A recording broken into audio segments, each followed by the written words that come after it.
Good morning बच्चों। हम पढ़ रहे थे ज्योग्राफी का chapter first, the earth and the solar system. इसमें हम पढ़ चुके थे स्टार्स, कॉन्स्टिलेशंस, सन, प्लैनेट्स, इनके बारे में हम पढ़ चुके थे। अब हम पढ़ेंगे एस्टेरॉइड के बारे में। A belt of broken rocks and debris of a probably exploded planet lie in between Mars and Jupiter. Asteroid क्या है?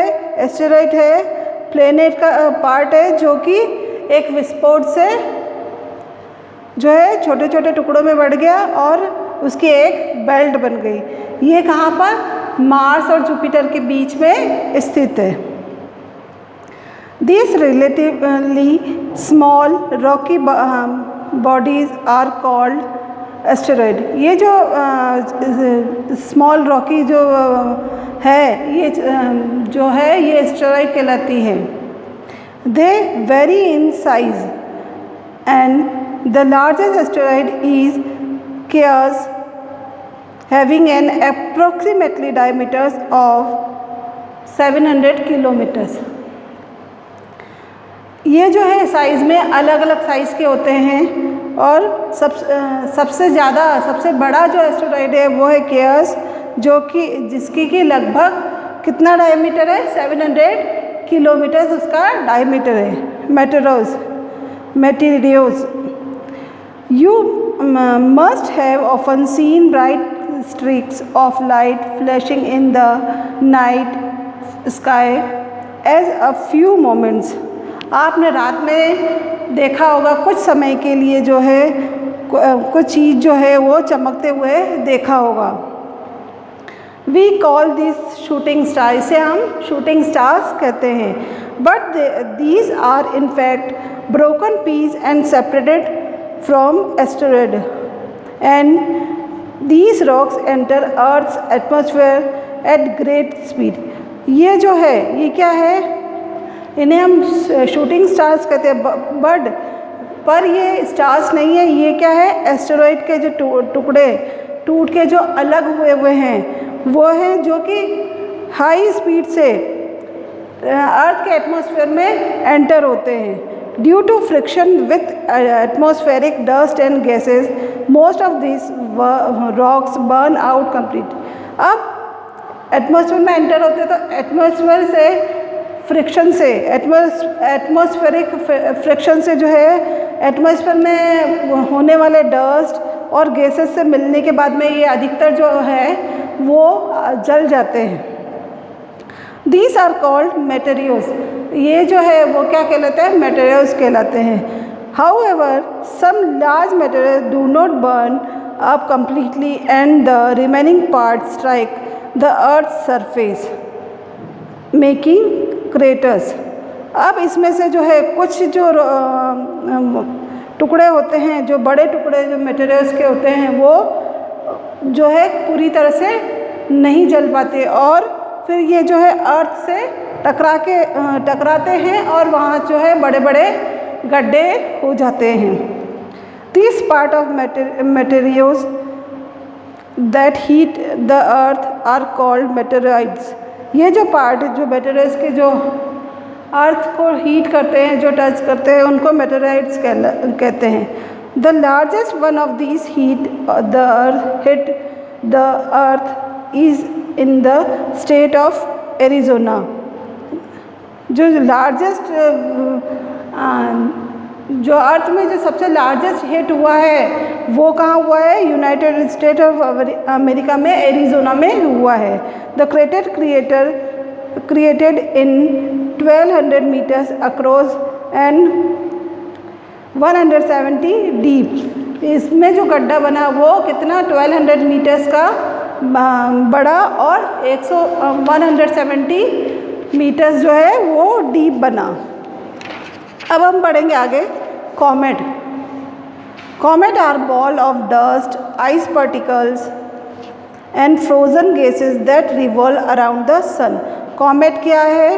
कॉमेट है डस्ट, आइस पार्टिकल और फ्रोजन गैसेस का बॉल है जो कि सन के चारों तरफ चक्कर लगाता है। When they come closer to the sun in their highly elliptical orbit, they vaporize from and form a long tail. जब ये अर्थ के पास अपने ऑर्बिट में घूमते हुए जो है अपने सन के पास में आते हैं तो ये क्या वेपोराइज होने शुरू हो जाते हैं और क्या होता है उनसे उनकी जो है लॉन्ग टेल यानी कि लंबी पूंछ बन जाती है, which could be as long as 1 million kilometre, जो कि सबसे ज़्यादा लंबी जो है 1 मिलियन किलोमीटर तक लंबी हो सकती है। The most famous of these is the Halley's comet. Halley's comet जो है वो सबसे लंबी कॉमेट है और ये कब हर 76 ईयर्स में दिखाई देती है। अब जो है ये नेक्स्ट दिखाई देगी, वो कब दिखाई देगी? 2062 में दिखाई देगी। Satellite. Satellites are celestial body which revolves around the planet. Satellites क्या होते हैं? प्लेनेट के चारों तरफ चक्कर लगाते हैं। They do not have heat or light of their own. उनकी अपनी कोई हीट और लाइट नहीं होती है। ऑल प्लेनेट जैसे अपनी खुद की जो है हीट और लाइट नहीं होती है। They reflect the light of sun. ये किसकी? सन की लाइट से जो है चमकते हैं। Various planet have different number of satellite. विभिन्न प्लेनेट्स के जो है अलग अलग जो है कई सैटेलाइट्स होते हैं। The earth is a unique planet in the solar system because it is only one of to support life. Earth जो है एक यूनिक प्लेनेट है क्योंकि यह केवल एक यही प्लेनेट है जहाँ पर कि लाइफ संभव है। This is because of the following reason. और ये किस कारण से? निम्न कारणों के कारण जो है यहाँ पर लाइफ संभव है, जीवन संभव है। About 3/4 of earth surface is covered with the water. It is hence also called the blue planet. यहाँ पर जो है अर्थ में 3/4 पार्ट जो है वो पानी है, इसी कारण से इसे ब्लू प्लेनेट कहा जाता है। The atmosphere of earth has sufficient oxygen which we need to breathe. और यह अर्थ के एटमॉस्फेयर में जो है ऑक्सीजन जो है सफिशिएंट मात्रा में है जो कि हमारे सांस लेने के लिए आवश्यक है। The atmosphere keeps the surface temperature moderate and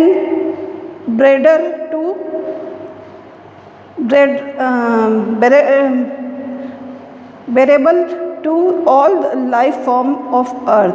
atmosphere जो है वो अर्थ के टेम्परेचर को जो सरफेस के टेम्परेचर को जो है मॉडरेट यानी एक समान रखता है, जिससे कि अर्थ पर जो है लाइफ संभव करने के लिए चाहिए। All other gases planets in the atmosphere are vital for life on the earth. और दूसरी जो गैसेस है एटमॉस्फेयर में, जो दूसरी गैसेस है वो भी जो है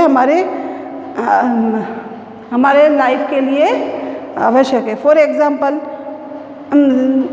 वाइटल फॉर कुछ जो गैसेस है वो हमारी लाइफ के लिए हानिकारक है, जैसे कि ozone. Example ozone protect us from the harmful ultraviolet rays of the earth. जैसे कि ओजोन लेयर जो है वो हमारे जो सन से जो अल्ट्रावायलेट रेज जो आ रही है उससे अर्थ को बचाता है। The earth surface has soil that support plant life and many other form of life. Earth पर जो मिट्टी की जो सरफेस है वो किसके लिए? प्लांट लाइफ के लिए आवश्यक है वो, और प्लांट लाइफ और दूसरी जो लाइफ है, दूसरे जो जीव है उनके लिए आवश्यक है। The moon and it's phase. The moon is the only natural satellite on the earth. Moon जो है अर्थ का केवल एक सैटेलाइट है, एकमात्र सैटेलाइट है। It lies 3,84,400 kilometre away from the earth. और जो कि कहाँ and make one complete revolution on the earth is about 28। यह अर्थ से 3,84,000 किलोमीटर्स दूर है और उसका जो एक कंप्लीट रेवोल्यूशन जो है, उसका जो एक चक्कर जो है अर्थ के चारों ओर लगाने में उसको 28 डेज लगते हैं। It also takes the same time to rotate once about its axis, और उसको अपने एक्सिस पे घूमने में भी जो है लगभग इतना ही समय लगता है।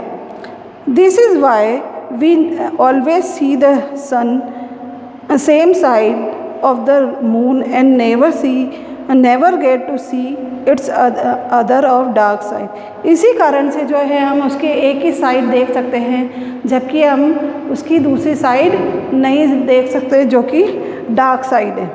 The diameter of the moon is 1/4 and its gravity is 1/6 that of the earth। इसका जो डायमीटर है वो अर्थ के डायमीटर अर्थ से 1/4 है और ग्रेविटी जो है अर्थ की उससे 1/6 है। The moon thus has no atmosphere and no water. Moon में कोई एटमॉस्फेयर नहीं है और न ही वहाँ पर जल है। No life form exist on the moon because of this. इस कारण से जो है मून पर कोई भी जीवन संभव नहीं है। The surface of the moon is full of craters mainly because of bombardment of meteorites which strikes its surface unburnt as there is no atmosphere to burn them। अब वहाँ पर जब एटमॉस्फेयर नहीं है तो वहाँ क्या होगा, एक तो मून पर बहुत ही ज़्यादा गड्ढे हैं, उबड़ खाबड़ ज़मीन है, क्योंकि वहाँ पर कोई एटमॉस्फेयर नहीं है। तो जो मेट्रोज जो आ रहे हैं वो मून पर भी आते हैं। जो मेट्रोज जो आ रहे हैं वो सीधे ही मून के सरफेस को टच करते हैं और वहाँ पर बड़े बड़े गड्ढे बना देते हैं। The moon is visible to us in the night sky in various shape depending on its part that is lightened up by the sun। जो मून हमें कब दिखाई देता है, रात में दिखाई देता है और वो अलग अलग शेप में दिखाई देता है। जैसे कि सूरज की रोशनी जैसे जैसे उसके ऊपर पड़ती है उसके अकॉर्डिंग जो है हमको वो रात में अलग अलग शेप में दिखाई देता है। The shape of moon become bigger during 1/2 of its revolving period of 28 days. जो मून का जो शेप है वो उसका जो 28 डेज़ का जो रिवॉल्यूशन का जो पीरियड है उसके 1/2 में वो छोटे से बड़ा बढ़ता जाता है। While in the order half period it becomes smaller, और जो उसके अगले हाफ पीरियड जो है 28 डेज़ का जो अगला हाफ पीरियड है उसमें वो घटता हुआ दिखाई देता है। The growing period is called waxing of the moon. जो ये बढ़ता हुआ जो है जिस समय में मून जो है धीरे धीरे बढ़ता जाता है वो पीरियड जो कहलाता है वो वैक्सिंग कहलाता है। और जिस पीरियड में जो है मून घटता हुआ दिखाई देता है वो वाला जो है वो वैनिंग कहलाता है। The happens because of the different position of the moon during its orbit around the earth. और ये इसलिए होता है क्योंकि उसकी जो मून की जो है वो उसके अर्थ के चारों तरफ जब चक्कर लगाते हुए जो है उसकी अलग अलग पोजीशन होती है, उसके कारण होता है।